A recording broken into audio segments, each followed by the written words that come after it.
Hi and hello there, Sagittarius. Welcome new subscribers. My name is Yan. Returning is buyers. Thank you sa inyong walang sawang love at support for me. At kung din pala mga base meron pati other channel.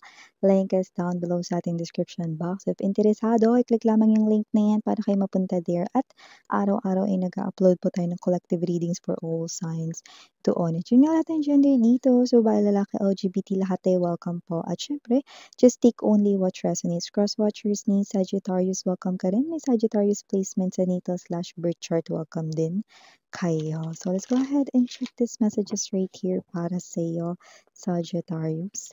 Let us see what do we have here for you guys today. Stay safe everyone, lalo na dun sa kung saan meron talagang apektado no ng bagyo. Okay?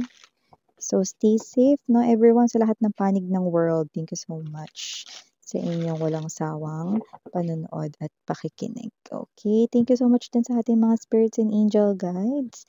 Yan. So, let's see your messages, Sagittarius. Hangman.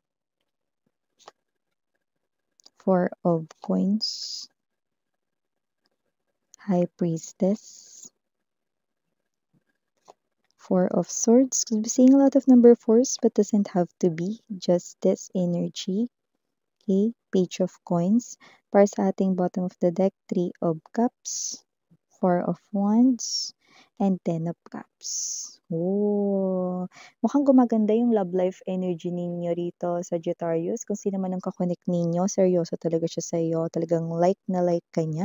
At kung yan ay bago lang naka-in relationship or kakonek, no, willing talaga yan na talagang get to know each other kanya at talaga namang magbuo kayo rito, no, ng magandang koneksyon at samahan na pwedeng mauwi sa kasalan. Nakikita natin dito. At kung yan naman ay ka-in relationship mo na, karelasyon mo na yan, no? Pwedeng committed na kayo sa isa't isa. This person, walang duda, gusto niya kayo rito ang pakasalan. Yung iba maaaring may anak na kayo at posibleng nagsasama na. Yung iba pwede nagsasama na pero wala pa kayong anak. But definitely, alin man dun, okay? Mag-boyfriend, girlfriend, no? Matagal na kayo. Definitely, this person here, no? Straightforward ang kanyang sagot dito. Yes na yes, miss yan. I want to marry Sagittarius. Yan no, talaga namang thumbs up ako dito kasi mabait naman siya. Yan nakikita natin dito. At yun naman ay kitang-kita mo. Yan no. Iba naman posible naghahanda na dito para sa isang kasal. Yan yung nakikita natin dito. At yung iba naman dito mga babes no, ay posibleng eto na kayo no, na parang nafe-feel nyo na that this person is really the one. And yes, nakikita niya kayo rito. No, very serious siya rito in taking your connection to the next higher level of commitment. Yan. So, maliban dyan, mukhang meron din dito na parang nag-iisip kayo rito, anong gagawin ninyo sa natatabi ninyong pera? Yung perang natatabi ninyo ay hindi naman gano'n kalakihan, pero maaring iniisip mo rito, ano ba ang dapat mong gawin para yan ay lumago? Yan, no? Yung iba naman, pwede may natatabi kayong pera rito, pero parang miniisip kayong gawin, pero maaring kulang ang inyo rito, no? Na pera. Kumbaga, hindi sapat, no? Possible na kayo ito, no? Na mag-came up dito sa plan, paano niyo yan mapapalago? Yan, no? Parang kunwari, ano, maaaring makaisip kayo rito ng paraan para mapalago yan. Kunwari, magpa-part-time kayo, kung may sarili na kayo rito, no, na trabaho or baka may business na kayo, no? Yan. Or mag-isip kayo rito ng patok sa negosyo ninyo, no? Baka mag-boom. Yun yung nakikita ninyo paano papalawak yan, no? You are about to invest your money, no? In a right way, no? So, nag-iisip kayo rito ng tamang desisyon, no? Sa kung anong gagawin mo sa na-save mo na pera, no? In other words, gusto mo yung palaguin, pero hindi mo pa alam ano ba yung perfect na dapat gawin diyan. Siguro unang-una, isipin ninyo rito mga babes, no, Sagittarius, ano ba talaga yung hilig ninyo? Kasi dun talaga lalabas rito yung mahal mo yung ginagawa mo and at the same time, hindi ka boring, di ba? So, kunwari, no, gusto mo yung pagdodrawing or gusto mo yung um, mga flowers, no? Bakit hindi may kinalaman sa mga gano'n, no? Yung gawin mong negosyo or pagkakakitaan, 'di ba? Or yung talent mo, no? Pwede mong gamitin 'yan, no? Para kumita, no? Or example, no? Gusto mo yung mga flowers, example lang 'to pero kahit ano namang gusto mo, no? Gusto mo yung mga flowers, nag-e-enjoy ka, nakikita sila and at the same time, 'di ba, kumikita ka din, no? So, mga gano'n, no? Okay, so yung nakikita natin dito, pwede niyo yung gamiting advice. No? Iba, pwedeng pagluluto, baka hilig niyo yan, no? puwedeng na-realize ninyo masarap naman kayo magluto 'no, ba't 'di niyo itinda, 'di ba? O ba't 'di kayo magkarenderya ganyan, o kaya naman 'no, ay masarap pala kayo ritong mag-bake 'di ba, ba't hindi kayo rito magtinda ng mga cake, 'di ba, mga ganyan. O tutal meron naman kayong mga gamit, 'di ba? Or na-realize mo sa sarili mo, ang ganda pala ng boses mo 'no, ba't hindi mo 'yun gamitin, 'di ba? Ba't hindi ka sumali sa mga patimpalak, 'di ba? Patimpalak, ang lalim. So, maliban diyan 'no, okey, bukod sa pagpapalawig ng pera mo, huwag mag-alala makakaisip ka rin niyan. Kailangan mo lang i-clear ang iyong mind.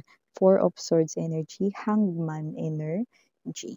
So, nakita rin ako ng energy rito kung meron kayo rito nilalakad na mga papeles, ganyan. Yung iba may kinalaman sa working visa kasi may mga nakikita tayo ditong posibleng career 'yan pero sa labas ng bansa, okey. So, nakikita natin dito na posibleng 'yan ay simulan mo ng iproseso 'no, pero yung iba nakita natin dito hindi pa 'yan yung, working visa, possible na 'yan ay sa, medical 'no. So, parang kailangan mo na makalusot diyan bago kayo makapagtrabaho abroad, parang gano'n yung energy. O yung iba puwedeng hindi naman lilipad sa ibang bansa, pero maaaring nandun pa kayo sa energy ng, kailangan niyo munang magpa-medical 'no. So, maaaring kayo ito na kinakabahan 'no, dito sa result na ito 'no, pero huwag mag-alala kasi nakikita natin dito, naka-upright naman yung Justice and the Four of Swords, wala daw dapat pag-alala. So, lumalabas rito na puwede na kayo rito mag-isip ng positive 'no, na ano't ano man nakakalabasan ng inyong medical 'no, yan ay okey na okey, 'yan 'no. So in other words, ano man yung pinaplano mo rito na may kinalaman sa career or trabaho matutuloy, lalo na kung kayo ay nagbabalak ritong magtrabaho abroad 'no. Yung iba naman 'no, hindi naman rito magtatrabaho abroad 'no, pero gusto niyo lang makalusot diyan sa medical, makakalusot kayo diyan, 'yan 'no. Healthy living ang nakikita ko rito sa inyo, okey. Wala ritong issue or illness na dapat ipagbahala, 'di ba?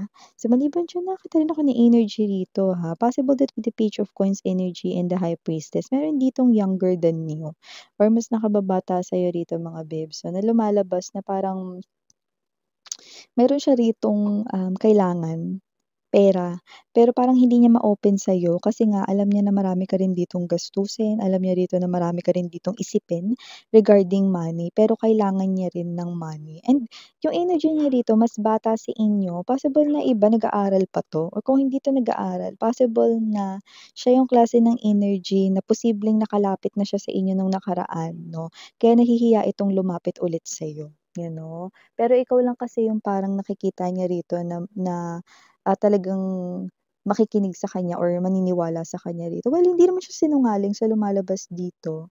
Actually, may concern pa nga siya rito kasi parang alam niya na marami kang isipin kaya parang hindi ka niya ginagambala, you know. Siguro meron 'tong kailangan sa school or baka meron 'tong, 'to, project-project, mga ganyan 'no. 'Yan, hindi naman 'to tungkol sa, flood control project. Kaya hindi niyo siya kailangang bigyan ng bilyon or trilyon. Pero sana masolusyonan na ang ating flood control issues, ayan mga babes 'no, naisingit lang.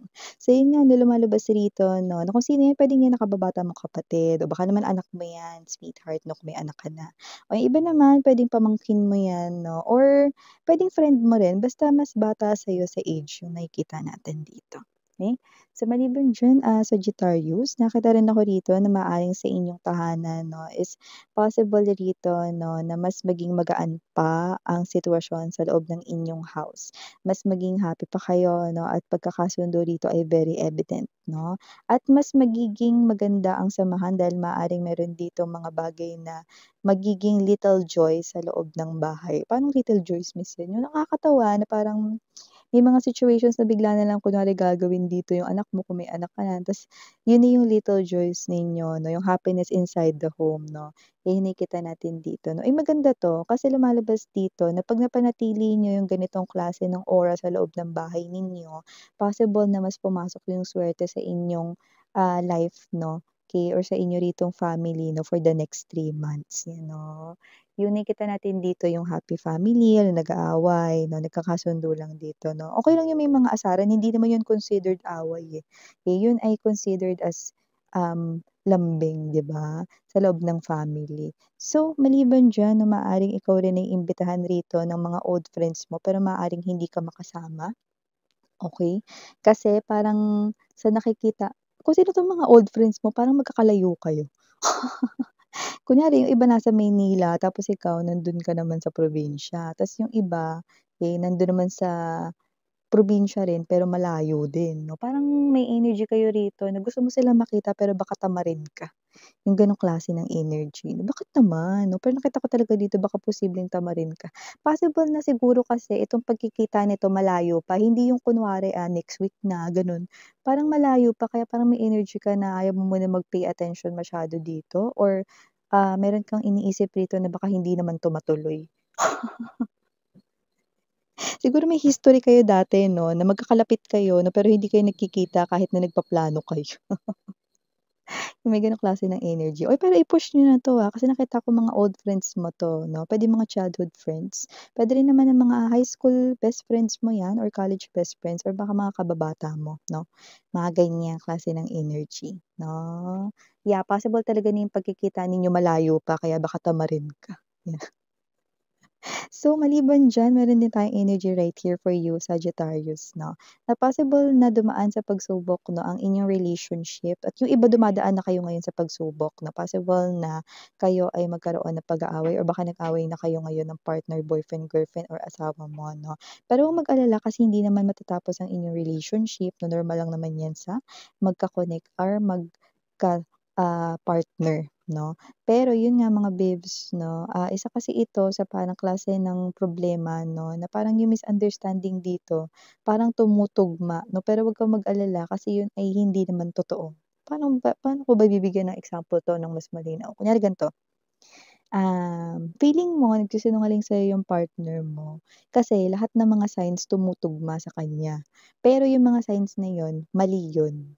Eh, nakuha mo ba? Kasi yung mga signs na yun kasi yung iba mga babes 'no, may energy kasi dito na meron talagang nanggugulo sa inyong dalawa, okey? Kaya yung mga signs na yun sinasadya nung nanggugulo na yun, nakuha mo ba? So, may gano'ng klase ng energy. So, huwag kayong magpadala dun 'no, walang katotohanan yun 'no, sa sinasabi rito, you know. Meron lang gustong manira rito sa inyong dalawa, okey? So, hindi ko nakikitang mabubuwag kayong dalawa 'no, ipakita ninyong mas matibay kayong mga babes 'no, sa Great Wall of China. Uy, ang tagal-tagal na nun 'di ba, pero ang tibay-tibay, 'di ba? So, 'yan. Okay, so yeah, ito ang mga mensahe para sa'yo, Saji. Thank you so much sa oras mo. Again, I'm your Yana on me, Sarang Hail, Love and Light. Annyeong.